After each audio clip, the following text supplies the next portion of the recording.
So anyway, YouTube, I had to wait a little bit of time to do this video. I had to calm down from anger. I think it was the Atheist. I think it's actually the last show for the Atheist Experience. We went and watched live, me and my wife, and it was a very traumatic experience.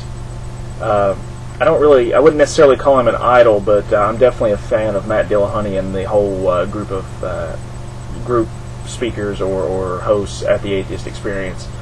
But anyway, so we went to the show, and then we went to the after party at Threadgill's, and you know, I talked to a couple people that I didn't know who they were. We just spoke and bullshitted for about 2 or 3 hours, drank a couple beers, you know, stuff like that.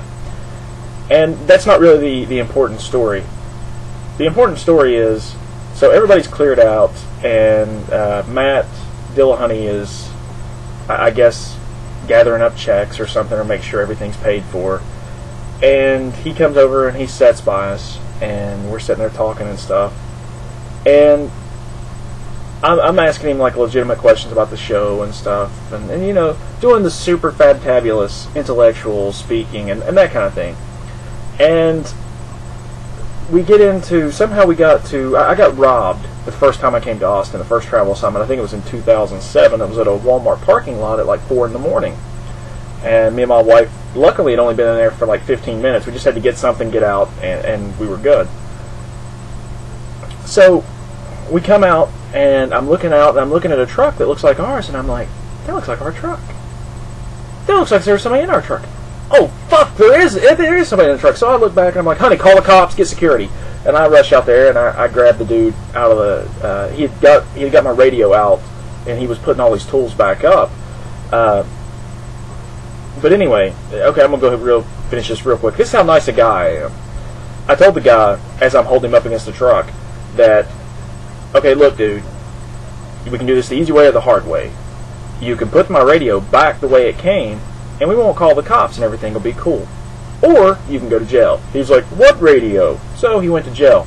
So anyway, long story short, through this whole process, like if I'd have known about the castle law, I'd have just beat the fucking hell out of him, but I didn't know if I'd get charged with assault.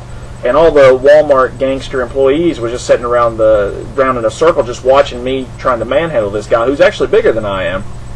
And, you know, I've got him held up around his shoulders where if he takes a swing, he's not going to get a good shot in. Anyway, so my wife pulls out a knife, and she's talking to 911 on the phone, and they're like, you need to get cops down here, because if you don't, I'm going to cut him from his balls to his earlobes.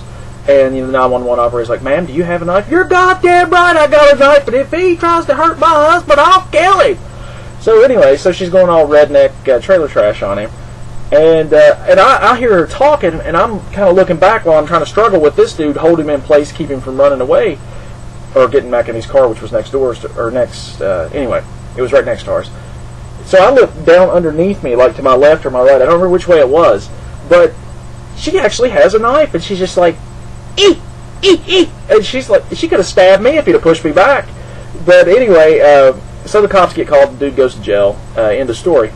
Well, anyway, so she tells this story, and Matt Dillahunty was just like, man, you guys are fucking cool.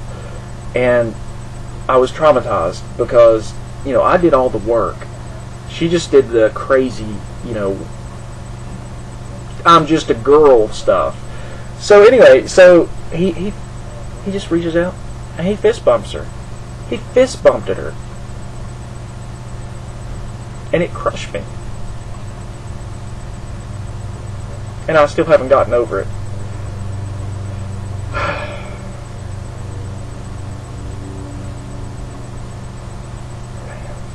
But anyway, so I've got my sad glasses on, so you can't see my red eyes and see that I've been crying. But anyway, that's the whole story. I get my chance to talk to Matt Dillahunty, and he's not concerned about me.